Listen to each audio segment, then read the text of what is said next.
SMK Pusdikhubat pertama kali diresmikan oleh Pusat Pendidikan Perhubungan Pusdikhubat TNI Angkatan Darat, pada tahun 1974 dengan nama STM Elektronika.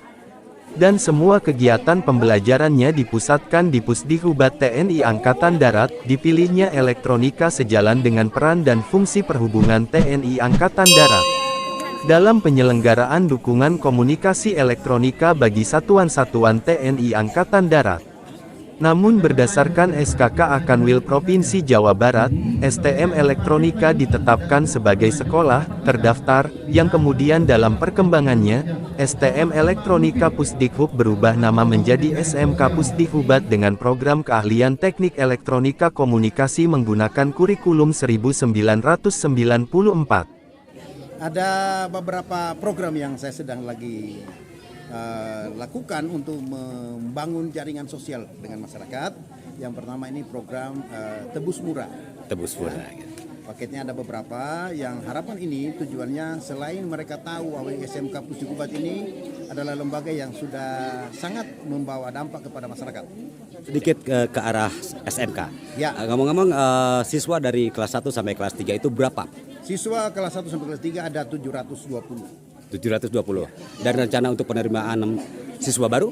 Siswa baru nanti kami akan menerima tentunya sesuai dengan kapasitas ruang tersedia. Karena setiap tahun kami selalu kekurangan ruangan. Ada rencana untuk membangun ruangan lagi? Sangat-sangat ada. Ya. Itu kami akan siapkan untuk 2 lokal dalam tahun ini. Apakah pemerintah ada andil untuk sekolah ini? Sebagian ada. Luar biasa dari pemerintah sebagian itu membantu dari program upskilling, reskilling guru. Gedung kami bangun, tetapi orang harus juga kami bangun. Supaya seiringnya bertambahnya nilai tambah sarana prasarana disertai dengan perkembangan bagaimana upskilling, reskilling dari seorang guru dalam mengikuti teknologi. Kembali ke program ini, Pak Bos. Kira-kira program ini mengarah ke posisi kesejahteraan atau bagaimana nih kita supaya bisa masyarakat ini paham dengan program yang Bos sekarang lakukan atau laksanakan pada hari ini? Pada kesempatan ini program ini adalah sebuah program yang kita arahkan untuk membantu sisi keberadaan dari masyarakat. Dihadapkan dengan kondisi yang ada saat ini, ya seharusnya kita itu harus melakukan sesuatu. Biar rakyat itu akan tahu ke depan seperti apa yang dilakukan Pak Kaupen dirasakan oleh mereka. Jadi saya pikir ini program yang sangat relevan dengan kondisi yang ada. Saat ini minyak sedang mahal, maka kami mengharapkan ini ada nilai tambah untuk masyarakat. Apakah ini ada kaitannya dengan pemerintahan kota menyangkut masalah kesejahteraan dan untuk mensejahterakan ini kan perlu UMKM, usaha mikro itu, ya, yang sekarang mungkin digelar sama Bapak sendiri. Kira-kira motivasi apa nih untuk membantu masyarakat sehingga seperti kita mengadakan acara ini, apa nih maksudnya? Program seperti ini saya lakukan bukan cuma hari ini, mungkin terpublikasikan hanya hari ini. Tetapi program ini sudah lama saya lakukan dan saya kerjakan. Tidak hanya bagi-bagi minyak. Bahkan beberapa bulan yang lalu kami bagi Al-Quran ke masjid, kami bagi Alkitab ke gereja dalam rangka ini mengoptimalkan banyak hal. Jadi tidak hanya sendi kehidupan secara sosial kita sentuh, tetapi secara spirituality juga kita akan harapkan seperti itu berjalan. Dan program ini sangat banyak. Cuma hari ini kita menitik beratkan publikasikan untuk minyak, karena minyak lagi sedang mahal. Ya, program-program pemerintah kota sekarang kan lagi gencar-gencarnya nih untuk mensejahterakan masyarakat ya. Apa ada kaitannya kita kerjasama dengan pemerintah atau bagaimana? Kerjasama dengan pemerintah sampai saat ini saya memang belum ada. Ini hanya dengan kerjasama sama vendor, teman-teman yang searah, seide, segagasan. Salah satunya turut andil dalam rangka mengembangkan nilai tambah kepada masyarakat, terutama di bidang sosial. Ya, selanjutnya Bos bisa jelaskan mengenai alur daripada program yang sekarang dilaksanakan supaya masyarakat lebih paham lagi untuk alur birokrasi yang harus ditempuh, termasuk dari persyaratan-persyaratan yang harus dipenuhi dan untuk apa itu kira-kira? Ya baik, untuk alur dari pelaksanaan kegiatan ini tentunya dimulai dari masyarakat. Kita melakukan sosialisasi kepada beberapa koordinator di wilayah untuk mendata kepada masyarakat dan mengumpulkan data-data yang kami butuhkan. Contoh harus menggunakan KK atau KTP atau handphone karena berbasis aplikasi. Jadi dari perbankan itu menghendaki itu supaya tepat sasaran. Jangan nanti kegiatan ini diluncurkan hanya karena berbasis ini tebus murah, yang punya uang bisa menebus lebih banyak. Tetapi minimal tepat sasaran, tepat guna oleh masyarakat. Harapannya seperti itu. Jadi persyaratannya harus ada handphone, ada KTP asli, supaya mereka itu diaktifasi. Itu tujuannya. Jadi masyarakat itu disosialisasikan tentang itu, supaya mereka bisa menikmati kegiatan pasar murah. Selain hari ini, untuk kedepannya kira-kira program-program apa saja yang mungkin akan diteruskan untuk next-nya itu? Baik, untuk program ke depan tidak hanya ini saja, karena ada beberapa vendor yang saya kerjasama, dan tidak hanya di sini. Ini kan sekalian saya mengenalkan sekolah dalam rangka mengoptimalkan pemahaman pengenalan masyarakat terhadap sekolah yang kami miliki itu ke depan. Banyak di seluruh Kota Cimahi juga kita menyelenggarakan, baik ada di Dwi Gajah ya ataupun di wilayah Citerep, itu juga kita akan laksanakan, ada permintaan tadi. Dalam waktu dekat ini kira-kira kita mempunyai action di lokasi-lokasi mana saja yang terdekat, berikut dengan informasi tanggalnya akan baik. Rencananya itu kita hari Sabtu depan, tanggal 9 itu ada di Baros, RW 14. Dengan kapasitas mungkin sekitar 200 liter, dengan beberapa vendor dukungan lainnya, ada sekitar 250-an sampai 300 paket. Kemudian hari Minggu saya ada di Pangalengan dengan kegiatan sama dengan mereka-mereka ini.